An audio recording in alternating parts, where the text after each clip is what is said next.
আসসালামু আলাইকুম।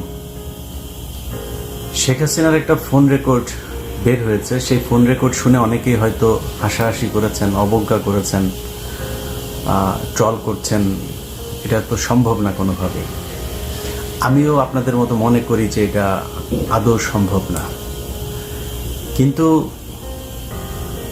যদি আপনি কিছু বিষয় চিন্তা করেন,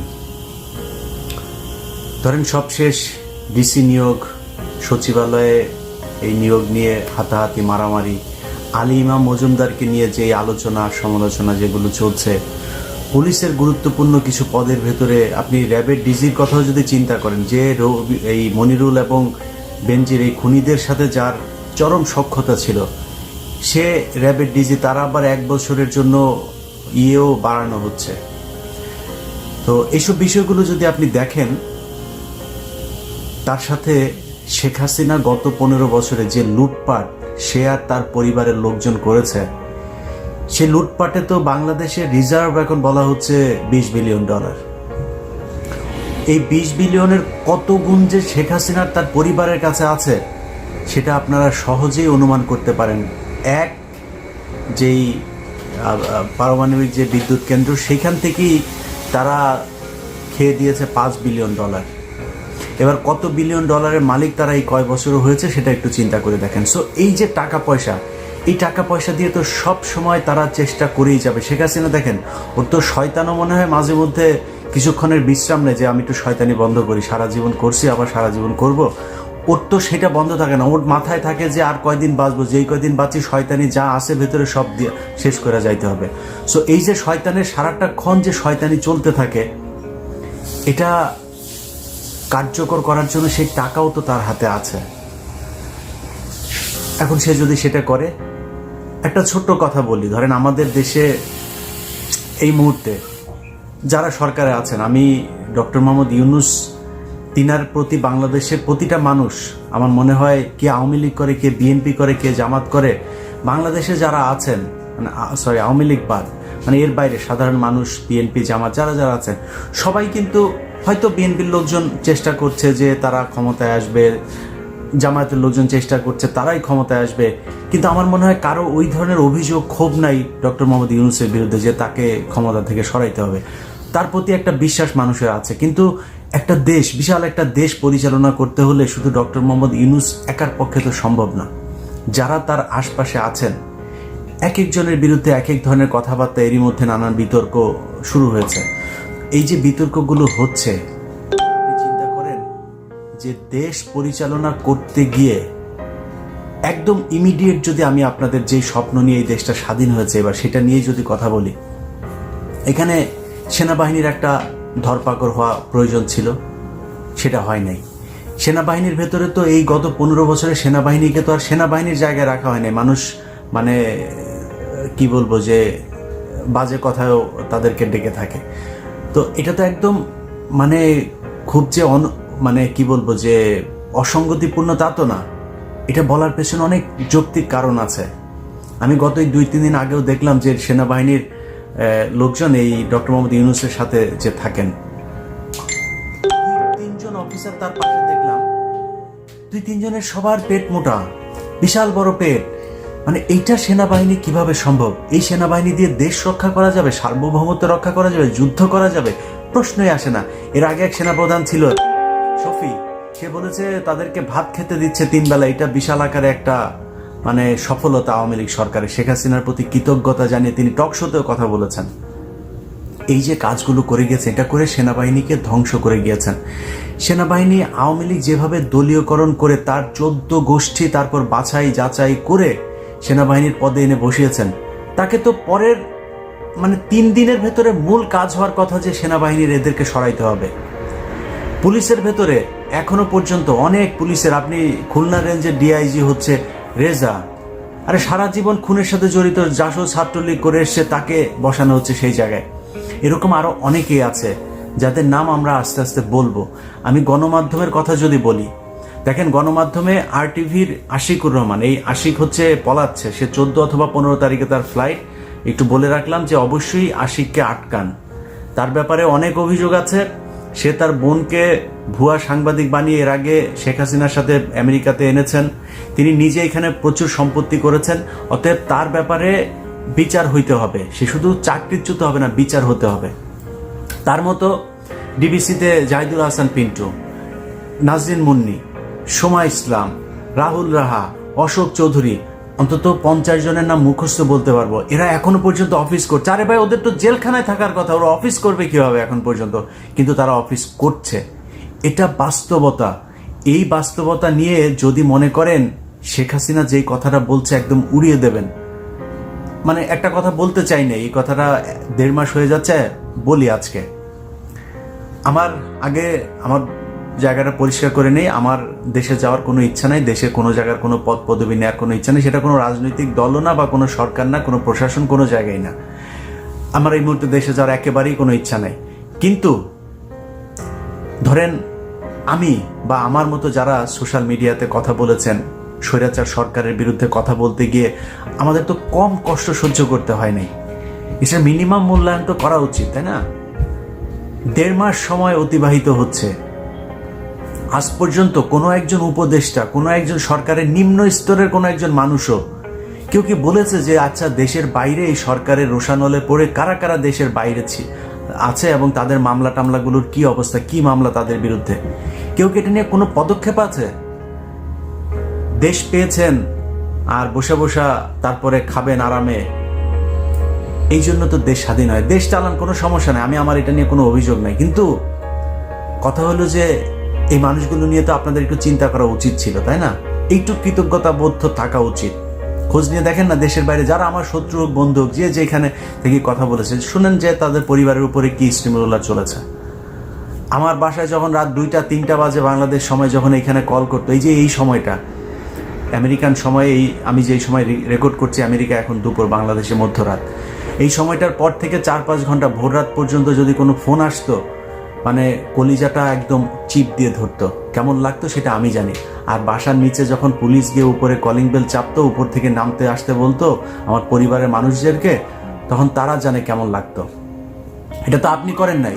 আজকে যেসব সুশীলরা এখন, এই আলী ইমাম মজুমদারের মতো যেসব সুশীল এখন এখানে বসে আওয়ামী লীগের লোকজনদেরকে এখানে বসানোর মানে পায়তারা করে যাচ্ছেন, তো তাদের মতো কারোর পরিবারে তো সমস্যা হয় নাই। যাদের সমস্যা হয়েছে তারা জানে। ডক্টর মোহাম্মদ ইউনূস নিজেও এই সরকারের দ্বারা নির্যাতিত, সে জানে যে এই সরকার কি জিনিস। কিন্তু এর বাইরে যারা অনেকেই আছেন সুযোগ সুবিধা নিয়ে এখন আমাদেরকে ভুলে যাচ্ছেন, এই দেশটা স্বাধীন হওয়া এত সহজ ছিল না। অনেক স্টুডেন্টদেরকে এখনো দেখছি তারা বউয়ের গহনা বিক্রি করে চিকিৎসা নিচ্ছে। কিসের জন্য? সরকার এত অভাবে আছে। যেসব পরিবারগুলোর সন্তান মারা গিয়েছে সেই সন্তান ফেরত দেওয়া যাবে না, তাদেরকে অন্তত এই পরিবারের যাতে সারা জীবন আর কোনো কাজ করে খেতে না হয়। 1 লাখ, 2 লাখ, 5 লাখ এটা কোনো টাকা না। এখন এই টাকা দিয়ে তার সংসার হয়তো 1 বছর 2 বছর চলবে, এটা না। অন্তত কয়েক কোটি টাকা দিতে হবে। একটা রাষ্ট্রের জন্য 100, 200, 500 কোটি টাকা বাজেট করা এটা কোনো ব্যাপার না। 5 কোটি টাকা তো নাকি কি এক অনুষ্ঠান করার জন্য বাজেট করেছিলেন, তো এটা করেন, তাদের পরিবারকে দেন। যদি টাকা না থাকে আমাদেরকে বলেন, আমরা সবাই মিলে দিব। অন্তত সরকার সেই পদক্ষেপটা নেক যে যাদের পরিবারের সদস্যরা মারা গিয়েছে, শহীদ হয়েছে, তাদের পরিবারকে আর্থিক একটা বড় ধরনের প্রণোদনা দিতে হবে। এটা তাদেরকে করুণা করে না, এটা তারা পাওনা এই রাষ্ট্রের কাছে। এই রাষ্ট্রের যেই বিশাল একটা ফেরাউন, একটা কি বলবো, যে স্বৈরাচারী সরকার এই দেশের মানুষের ঘাড়ে বসেছিল চেপে, তাদেরকে তাদের হাত থেকে বাঁচানোর জন্য তারা জীবন দিয়ে গেছে। সো হুট করে পাইলাম আর টপ করে গিলা ফেললাম, এইভাবে দেশটা স্বাধীন হয়ে যায়নি। আজ পর্যন্ত আমাদের ব্যাপারে কেউ বলেও নাই যে, এক হাফিজ ভাই বলেছেন, অনেকেই পাঠিয়েছেন সেই ভিডিওটা। হাফিজ ভাই তো সরকারের কেউ না। হাফিজ ভাই আমাকে অনেক পছন্দ করেন, কনক ভাইকে অনেক পছন্দ করেন, এরকম অনেকে হয়তো পছন্দ করেন, তিনি নাম ধরে বলেছেন। তিনি তো সরকারের কেউ না, তার হাতে তো সেই ক্ষমতা নাই। আমি বলছি না যে উনি যেটা বলছেন সেটা, ওইটা আমাকে চাইলেও কোনোদিন ওই জায়গায় নিয়ে আল্লাহ জীবনে যেন কোনোদিন না বসায়। এই লোভ লালসা যেন আল্লাহ আমার ভেতরে কখনো না আনেন। কিন্তু সরকারের পক্ষ থেকে আমাদেরকে, মানে যে এই লোকগুলো দেশের থেকে 10 বছর, 12 বছর, 15 বছর ধরে অনেকে দেশের বাইরে, কি অবস্থা, তাদেরকে আনার ব্যবস্থা করি, কই কেউ বললো না। আমি তো এই 5 আগস্টের পরে যতজন মানুষের সাথে দেখা হয়েছে, সালাম আদান প্রদানের পরে প্রথম কোশ্চেন ছিল, ভাই দেশে যাবেন কবে? কোনো কোনো ক্ষেত্রে সালামেরও আগে দেখা হলেই ভাই দেশে কবে যাবেন। আমার মনে হয় আমার মতো যারা দেশের বাইরে আছেন, রাজনীতিবিদ, সাংবাদিক, সামাজিক সংগঠনের সাথে জড়িত, যে যেই জায়গায় আছেন, এই সরকারের রোশানলে যারা দেশের বাইরে আছেন, সবাই মানে ঘরের বাইরে গেলে কারোর সাথে দেখা হলে এই প্রশ্নের মুখোমুখি হইতে হয়। কিন্তু সরকারে যারা আছেন তাদের একবারও কি মনে হয় নাই যে আচ্ছা এই যে মানুষগুলো যে আগে দেখতাম ইউটিউব ফেসবুকে দেখতাম এত সরকারের সমালোচনা করতো, এই লোকগুলি তো ভুক্তভোগী, ওদের কি সমস্যা, কি ওরা দেশে আসে না কেন, দেখি একটু। আবারও বলছি, অন্তত সামনের 5 বছরের মধ্যে আমার দেশে যাওয়ার কোনো সম্ভাবনা নাই, কিন্তু সরকারের কাছ থেকে এইটুক কৃতজ্ঞতা বোধ অন্তত তো আশা করতে পারি, তাই না? ডক্টর মোহাম্মদ ইউনূস না হয় উনি প্রধান উপদেষ্টা, ওনার 4-5টা মন্ত্রণালয় সব সামলাতে হচ্ছে, উনি ব্যস্ততা নিয়ে থাকবেন। এখানে আলাদা আলাদা মন্ত্রণালয় ভাগ করে দেওয়া হয়েছে তো, না? কারো কেউ বলতে পারে নাই? এরকম হইলে দেশ যদি আবার পরাধীন হয়, স্বাধীন করার জন্য কেউ জীবন বাজি রাখবে না, কারোর পরিবারকে কেউ বিপদে ফেলবে না। এবার সব শেষ কথাটা বলি, যেটা বলতে এসেছিলাম। শেখ হাসিনা এই যে বলছে যে সে কাছাকাছি আছে, চলে আসবে, এত ফেলে দেওয়ার মতো না বিষয়টা।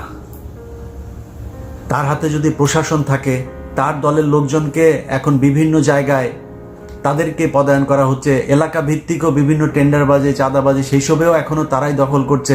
বিএনপির লোকজন 2-1 জায়গায় 2-4 হাজার 5,000 টাকা চাঁদাবাজির ঘটনায় প্রথম আলো সবার আগে টপ লাইন করে হেডলাইন লিড নিউজ করছে। কই এতদিন তো প্রতিটা এলাকায়, যেই এলাকাতে এখন বলা হচ্ছে যে ওই জায়গায় বিএনপির এই লোক চাঁদাবাজি করেছে, ওই জায়গায় আওয়ামী লীগের লোক চাঁদাবাজি করে না, ওই জায়গায় ওইটা নিয়ে নিউজ ছিল নাকি আপনার? কয়টা নিউজ ছিল? সারা দেশটাই তো চাঁদাবাজিদের আখড়া ছিল।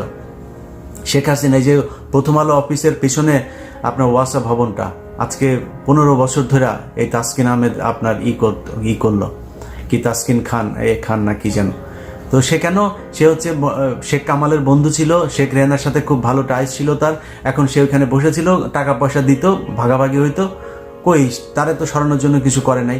এখন বিএনপির লোকজনের সব দোষ, কোথায় 2,000-5,000 টাকা? আরে ভাই, বিএনপি বিশাল একটা দল, তারপরেও শোনার সাথে সাথে তারেক রহমান সেখান থেকে বহিষ্কার করছে। এটা বিশাল আকারের ব্যাপার হয়ে গিয়েছে। হ্যাঁ, কোথাও যদি হয়ে থাকে আমি সেটাকে ঘৃণা করি, কিন্তু কত পার্সেন্ট? এখনো পর্যন্ত প্রায় সব জায়গাতে, আপনি সরকারি যত জায়গাগুলো আছে সব জায়গাতেই এই আওয়ামী লীগের লোকজন, তাদের, আপনি মিডিয়ার কথা যদি বলি, বা কয়েকজন তারা নাম ভাঙাচ্ছে লন্ডনের সাথে তাদের কোনো সম্পর্কই নাই, তারা আওয়ামী লীগের লোকজনকে বসায় রেখে আপনার টেলিভিশন চালাচ্ছে। নামটা আজকে ধরলাম না, নাম যেদিন ধরবো না সেদিন উলঙ্গ করে ফেলবো। সো বিএনপির নাম দিয়া, তারেক রহমানের নাম দিয়া, তারেক রহমানের লোক, এই নাম দিয়া তারপরে আওয়ামী লীগের লোকের বসায় বসায় খাবেন, আপনাদেরকে বলবো এরা তারেক রহমানের কেউ না। আমি দায়িত্ব নিয়ে তারপরে বলছি যে তারেক রহমান তাদেরকে কোথাও পাঠায় নাই, কোনো গণমাধ্যম দখল করার জন্য একজনকেও পাঠায় নাই। যাবে, হাত পা ভেঙে দিবেন। আর যদি হাত পা ভাঙার সেই পরিস্থিতি করতে না পারেন, শুধু অপেক্ষা করছি, হ্যাঁ, 2-1 মাস অপেক্ষা করছি, দেখি যে আপনারা কতদিন এই জাহিদুল হাসান, পিন্টু আর সোমা এদেরকে নিয়ে সংসার করতে পারেন। এরপরে আমাদের লোকজন এই অফিসের সামনে গিয়ে দাঁড়াবে ইনশাল্লাহ, হ্যাঁ, এটা বলে রাখলাম। আর আওয়ামী লীগের লোকজন যারা এখনো অফিস করছেন না সুন্দর করে, সাহস হয় কেমনে আপনাদের? সাহস হয় কিভাবে? আমাদেরকে বলেছেন আমরা নাকি কন্টেন্ট ক্রিয়েটর, আমরা ইউটিউবার, তাই না? মনে আছে এগুলি? সেগুলো ভুলে গিয়েছি আমরা। লোক ভাড়া করে তোর সাথে খেলবো, লোক ভাড়া করে তারপরে তোর অফিসের সামনে গিয়ে দাঁড়াবো। তুই কি মনে করেছিস ছাড়া দিব? ভালোই ঠিক যেইভাবে মানে আমরা এতদিন ছিলাম না, ওইভাবে পারলে বর্ডার দিয়ে পালায় যা। দেশে থাকবি, আশিকুর যেন পলাইতে না পারে। আশিকুর কিন্তু পলাবে 14 অথবা 15 তারিখে তার ফ্লাইট, সে যেন পলাইতে না পারে। RTVর তারে আটকাবেন, অন্য যেগুলি আছে সেগুলোরে আটকাইতে হবে, এদের বিচার হতে হবে। তারা এই জুলাইয়ের 19 তারিখ থেকে 4 তারিখ পর্যন্ত তারা এই দেশে খুনের সাথে জড়িত। শেখ হাসিনার সাথে সব শেষ সাংবাদিকদের যে মিটিং আছে, সেই মিটিংয়ে শেখ হাসিনাকে যেইভাবে তৈলাক্ত করা হয়েছে, সেই মিটিংয়ের অনেকেও এখন পর্যন্ত অফিস করছে। কিভাবে সম্ভব? যেই কারণে এই যে 2 দিন আগে একটা নিউজ দেখেছেন না আপনারা, এক আওয়ামী লীগের এক নেতা তার তাকে মেরে ফেলেছে 4 মাসের শিশু সন্তান। আরে বেটা, 4 মাসের শিশু সন্তান এরকম অন্তত কয়েকশো মানুষের এই গত 15 বছরে মারা গিয়েছে। তখন কোথায় ছিলেন এত মায়া কান্না? 6 মাসের বাচ্চা, 1.5 মাসের বাচ্চা তার বাবা মায়ের সাথে এক ঘরের মধ্যে আটকে রেখে তাদেরকে জঙ্গি আস্তানা বলে সেই বাড়ি উড়িয়ে দেওয়া হয়েছে, মনে নাই উত্তরবঙ্গে? এগুলো তো এই বাংলাদেশে ঘটেছে। সেদিন কোথায় ছিলেন? অনুসন্ধানী সাংবাদিকতা করেন নাই তো। এখন কোথায় আওয়ামী লীগের এক লোক তার 4 মাসের বাচ্চা রেখে মারা গিয়েছে, সব টেলিভিশন পত্রিকা এই স্যাড মিউজিক লাগায় তারপরে নিউজ করছে। ও এই গত 4 তারিখের আগেও এই ছাত্র আন্দোলনে ছাত্র হত্যা করেছে। ওর 4 মাসের বাচ্চা আছে দেখে ওর বিচার করবে না পাবলিক দেখে নাই ও মানুষের উপরে গত 15 বছর কি পরিমাণে নির্যাতন করেছে? ওরে বাঁচায় রাখবে কেন? কিসের জন্য? মানুষের এই ক্ষোভ তো, এটা তো মানে বহিঃপ্রকাশ হবেই। তাদেরকে আইনের আওতায় নিয়ে আনা হচ্ছে না। প্রতিটা জায়গায় আমার অনুরোধ, প্রতিটা থানায় বিএনপির লোকজন যারা আছেন, জামায়াতের লোকজন আছেন, এখনো অনেক থানাতে আমি নিজেই খবর জানি, অনেক থানাতে এখন পর্যন্ত হত্যা মামলা হয়নি। প্রতিটা থানায় হত্যা মামলা হইতে হবে। এলাকায় যত আওয়ামী লীগ আছে একদম থরলি সব, এই যে বলে না 1000 হওয়া যাবে না 5000, আরে ভাই ওই এলাকায় খালি 1000 5000 না, প্রয়োজন হইলে 5 লাখ যদি নাকি আওয়ামী লীগের নেতাকর্মী থেকে থাকে 5 লাখের বিরুদ্ধে মামলা হইতে হবে। সবগুলো এটার জন্য দায়ী, সবার পানিশমেন্ট হইতে হবে। যারা এখন বলে হ্যাঁ 5000-এর মানুষ আবার কোনোদিন আসামি, ইয়েস 5000 মানুষ আসামি, একটা আসনে তো একটা থানার ভেতরে তো 5000 আওয়ামী লীগের নেতাকর্মী আছে, সবার নামে বাই নেমে মামলা হইতে হবে। যারা যারা এখনো যে থানায় জেলায় হয় নাই, আপনারা অবশ্যই এগুলো করবেন। কোনো থানায় যদি কোনো ওসি যদি এই মামলা না নেয় তাহলে আমাদেরকে জানাবেন। অতএব আমি মনে করি যে দেশে এই যে সাংবাদিকতার যে ইয়েটা চলছে, যে স্যাড মিউজিক লাগিয়ে তারপরে আওয়ামী লীগের নেতাকে মেরে ফেলেছে, এখন একটা সুশীল সেজে তারপরে মানবতা দেখানোর চেষ্টা করছে, এগুলো যেই সব টেলিভিশন চ্যানেল বিএনপির নাম দিয়ে কয়েকজন সাংবাদিক দখল করে আওয়ামী লীগের লোকজন নিয়ে ঘর সংসার করছে, তাদেরই ফসল। তারা এখনো পর্যন্ত খুব সুকৌশলে আওয়ামী লীগের পক্ষে কাজ করে যাচ্ছে। অতএব এই ঝুঁকিগুলো যতক্ষণ থাকবে না, শেখ হাসিনা ঢুকে যেতেও পারে, এই ঝুঁকিটা আপনাকে মাথায় রাখতে হবে। তবে আমি নিজে বিশ্বাস করি না, এবং ঝুঁকির কথাটা মাথায় রেখেই বললাম, আমি নিজে বিশ্বাস করি না যে শেখ হাসিনা আসতে পারবে। আমার বিশ্বাস যে শেখ হাসিনার কথা মানে ফোন এখন এই কেন্দ্রীয় যে নেতা তারা কেউ ধরছে না, তাদের এখন পাওয়াই যাচ্ছে না, টেলিফোনেই পাওয়া যাচ্ছে না। তারা টেলিফোন রেখে এক একজন এক এক বর্ডার দিয়ে কীভাবে পার হবে সেই চিন্তা ভাবনা করছে। যেই কারণে শেখ হাসিনাকে এখন সোনাইমুড়ির আপনার এই ছাত্রলীগের সাবেক সাধারণ সম্পাদককে ফোন দিতে হচ্ছে, ওই অমুক গুয়ারচরের ইয়েকে ফোন দিতে হচ্ছে, ওই বরগুনার আরেক নেতাকে ফোন দিতে হচ্ছে, এভাবে ফোন দিতে হচ্ছে। অর্থাৎ তার কথা কেউ শুনছে না। কিন্তু শেখ হাসিনার কথা শুনে যারা নিজেদেরকে গর্ববতী মনে করছেন, তাদেরকে শুধু একটা কথা বলি, এখনো পর্যন্ত এই গত 2 দিন আগেও দেখেছে না, ওই যে বিকাশ করিম, ফারাজ করিমের বাপ, ওই বিকাশ করিম বর্ডারে ধরা পড়েছে। সো আপনাদের এই এমপি মন্ত্রী লেভেলের নেতা যেই দিক দিয়ে পারছে বর্ডার পার করার চেষ্টা করছে। আর আপনাদের ছাগলের 3 নাম্বার বাচ্চা মার্কা আওয়ামী লীগের যেসব 2-4 জন আছেন, আপনাদেরকে শেখ হাসিনা ফোন দিয়ে বলছে যে হ্যাঁ আমি তো বর্ডারের কাছে আছি। বর্ডারের কাছে মানে কি রে? ও কই আছে? রেখে দিচ্ছে দিল্লিতে, বর্ডারের কাছে আছে মানে এইসব বলে আপনি তো বিশাল পুলকিত। ওরে বাবা, শেখ হাসিনা ফোন করছে আপনাকে, আপনি গর্ভবতী হয়ে যাচ্ছেন, হাত পা হাড্ডি গুড্ডি একটাও ঠিক থাকবে না। দেখছেন না, আস্তে আস্তে সবই কিন্তু ধরা পড়বে। যদি নাকি এইখানে ডক্টর মোহাম্মদ ইউনূসের এই প্রশাসনে আলী ইমাম মজুমদারদের মতো 2-4 জন যদি ব্রোকার যদি থাকেও না, এগুলোকে আস্তে আস্তে ডক্টর মোহাম্মদ ইউনূস রাখবে না। কারণ ডক্টর মোহাম্মদ ইউনূসের আপনার আমার মতো তারও কিন্তু আমি মানে সরকারের যেই কি বলবো অন্য সাইডগুলো বাদ দিলাম, তার নিজের ব্যক্তিগত শত্রু কিন্তু আওয়ামী লীগ। সো কোনো কারণে ডক্টর মোহাম্মদ ইউনূসের এইটা চিন্তা করার কোনো কারণ নেই, বা তিনি এই চিন্তা কখনো করবে না যে বিএনপি বা জামাত বাদ দিয়ে তারপরে আমি আওয়ামী লীগকে নিয়ে আসি। ডক্টর মোহাম্মদ ইউনূসের জামাতের সাথে সমস্যা নাই, বিএনপির সাথে তার কোনো সমস্যা নাই। তো সে কেন আওয়ামী লীগকে নিয়ে আসবে? সেই সুযোগটা আপনি কেন পাবেন? সেই সুযোগ যদি পাইতেন তাহলে 5 তারিখে শেখ হাসিনা পলাইলো কেন? Just common sense. আপনাকে উস্কায়ে এখন শেখ হাসিনা একটু স্বপ্নদোষ করানোর চেষ্টা করছে। So be careful. আপনি যেই সোনাইমুড়ির হন আর যেই মুড়িরই হন, যে নেতারা আছেন না, নিজেদের বিপদ নিজেরা ডেকে আনেন না। আওয়ামী লীগ শেখ হাসিনা বাংলাদেশে ক্ষমতায় আসবে, ওদের মতো অনির্দিষ্টকাল বললাম না, বাট সুনির্দিষ্টকালের জন্য এটা সম্ভব না। এই শেখ হাসিনা বাংলাদেশে এসে ক্ষমতা গ্রহণ করবে, এটা সুনির্দিষ্টভাবে বলা যাবে না যে কতদিন পরে শেখ হাসিনা দল আবার এই দেশে ক্ষমতায় আসতে পারে। যদি এই দেশের মানুষের প্রত্যাশা পূরণ করতে না পারে বিএনপি, জামায়াত, ডক্টর মোহাম্মদ ইউনূসের যেই প্রশাসন, না করতে পারলে হয়তো আসতে পারে, সেটাও সুনির্দিষ্ট কাল বলা যাবে না যে এই দিনের মধ্যে, এত দিনের মধ্যে আসার সম্ভাবনা আছে। আরে ভাই, এখন পর্যন্ত তো সংগঠনই চালাইতে পারে না, অফিস টফিস সব তারা যাইতেও পারে না, কেউ ধরে নাই তো আপনাদের। বিএনপি যে আটকাইছে, আপনারা যেভাবে পেটাইতেন মানুষ পাইলি বিএনপি জামাতে, পেটাচ্ছে না তো, আসেন না, যান কার্যক্রম শুরু করেন, করছেন না। যাই হোক, আমি দুইটার দিকই বললাম যে আওয়ামী লীগের যারা শেখ হাসিনার কথা শুনে নিজেদেরকে গর্ববতী মনে করছেন তারাও সাবধান, বাট শত্রুকে দুর্বল মনে করার কোনো কারণও নাই। সেটাও যারা এখন এই মুহূর্তে দেশে ক্ষমতায় আছেন এবং ক্ষমতায় আসার স্বপ্ন দেখছেন, তাদেরকে এটা মাথায় রাখতে হবে। আপনি বিএনপির বিশাল বড় সংগঠন বাংলাদেশে, আপনার প্রতিদ্বন্দ্বিতা থাকবে, প্রতিযোগিতা থাকবে, সেটা আপনার দলের ভেতরেই সীমাবদ্ধ থাকতে হবে। আপনি বিএনপির একজনের সাথে প্রতিদ্বন্দ্বিতা করে তারপরে আপনি আওয়ামী লীগের লোকজনকে এখানে করবেন। গত 15 বছরে বিএনপির চাইতে বেশি ক্ষতিগ্রস্ত, জামাতের চাইতে বেশি ক্ষতিগ্রস্ত এই দেশে আর কেউ হয় নাই।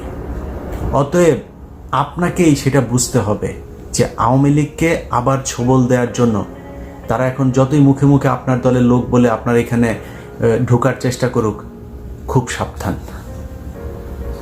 সবাই ভালো থাকেন। আবারও বলছি, RTVর আশিকুর 14-15 তারিখে পলাবে, ওরা আটকাবেন। আল্লাহ হাফেজ।